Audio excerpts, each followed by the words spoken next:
जी नमस्कार किसान भाइयों, मैं कमल चौधरी आप सभी का स्वागत करता हूं, अभिनंदन करता हूं कृषि एडवाइस चैनल पर। किसान भाइयों, जैसे कि आपको पहले ही जानकारी दी गई है कि ये चैनल किसान हितैषी है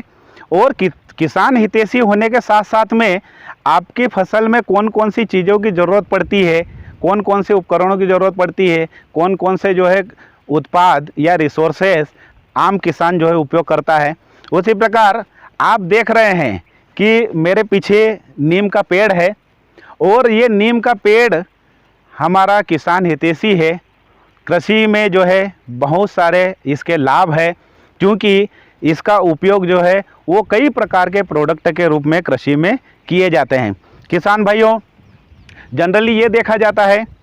कि किसान के यहाँ कई मेड़ पर या नदी नालों में कोई सा नीम का पेड़ रहता है, उसको सामान्यतः वो जीवित नहीं रखना चाहता है, उसको उखाड़ कर फेंक देता है। क्योंकि किसान भाइयों, ये नीम का पेड़ हमारे लिए, किसान के लिए बहुत ही लाभदायक पेड़ है। ये नीम जो है देसी नीम है और इसको अजाडिरिक्टा इंडिका के नाम से जाना जाता है, इसका वानस्पतिक नाम है। और ये नीम जो है ये आपको दिखाई दे रहा है एक पेड़ ही नहीं है, वरन इसका जो है नीम की पत्ती, इसमें जो फल लगते हैं निम्बोली और इसकी छाल, सभी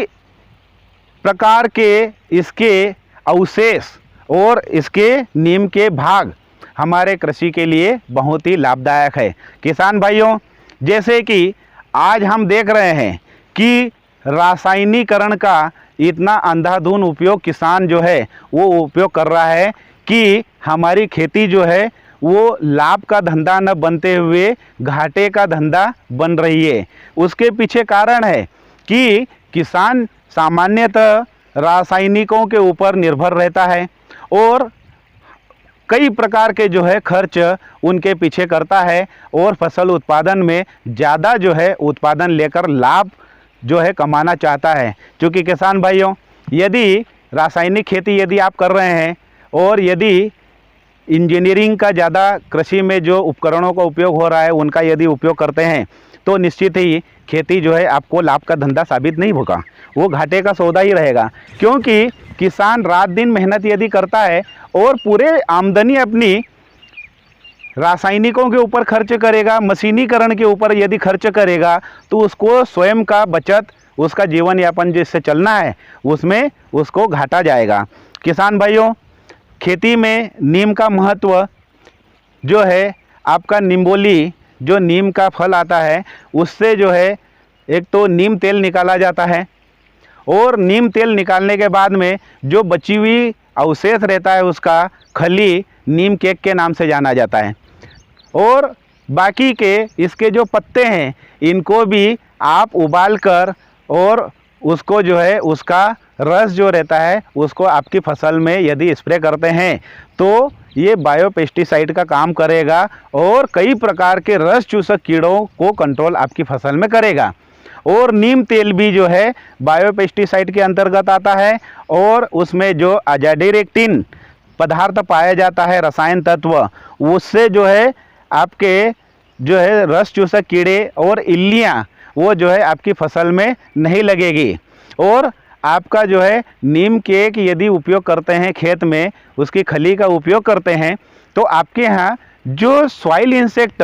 जो कि ज़मीन के कीड़े, जब आप फसल लगाते हैं और अब बारिश जब होती है या सिंचाई करते हैं, आपके पौधे की जड़ें जो है फसल की ज़मीन में जाती है, तो कई प्रकार के ज़मीनी कीट जो रहते हैं वो उसको नुकसान करते हैं, जिससे कि किसान का उत्पादन नहीं हो पाता है। किसान भाइयों, आपके यहाँ यदि नीम है, निम्बोली है, उसका तेल निकालने के बाद में आप जो है नीम की खली आपके खेत में डालो और उससे कई प्रकार के ज़मीन के कीट रहते हैं जो हमारी फसलों को नुकसान पहुंचाते हैं और हमारे उत्पादन को कम करते हैं और हमारा फ़ायदा जो है कहीं न कहीं कम होता है। तो किसान भाइयों, आप नीम की खली का जो है उपयोग कर सकते हैं। उसके बाद में नीम की खली और नीम का पाउडर भी रहता है, नीम के पाउडर को भी जो है आप जब स्प्रे करते हैं उस समय उसको यदि प्रति पंप में मिला लिया जाए तो आपके यहाँ उससे भी जो है रस चूसक कीड़ों का जो है नियंत्रण आसानी से हो सकता है। तो किसान भाइयों, आपने देखा कि नीम के इतने सारे उपयोग है कि कह नहीं सकते, बयां नहीं कर सकते, अनगिनत फायदे हैं। तो आपके क्षेत्र में कहीं पे भी यदि नीम का पौधा यदि बढ़वार कर रहा है मेड़ पर, नदी नालों में, तो उसको नष्ट न करे, उसको बचाने का प्रयास करे, क्योंकि हमारा देश जो है वो नीम वाला देश के नाम से जाना जाता है। और नीम को जो है वो बाहर की जो विदेशी कंपनियां हैं और विदेशी लोग हैं, विदेशी सरकारें हैं, उन्होंने भी भारतीय नीम को जो है पेटेंट करा हुआ है। जब यदि विदेशी लोग हमारे यहाँ का पेड़ है उसको यदि पेटेंट कर सकता है, उसके उत्पाद यदि उसके देश में आम नागरिकों के बीच में बेच सकता है और आम नागरिक उत्सुकता से उसका उपयोग कर सकते हैं, तो किसान भाइयों हमारा भी उत्तरदायित्व बनता है कि हम भी जो हमारा लाभदायक पेड़ है, झाड़ी है, उसको जो है संरक्षित रखें और उसका जो है हम उपयोग करते रहें। किसान भाइयों, आपका हितैषी चैनल आपका हमेशा रहेगा और आपको इसी तरह की नई नई जानकारियां देती रहेगी। इसी के साथ में मैं अपनी वाणी को विराम देता हूं। जय हिंद, जय किसान, जय भारत।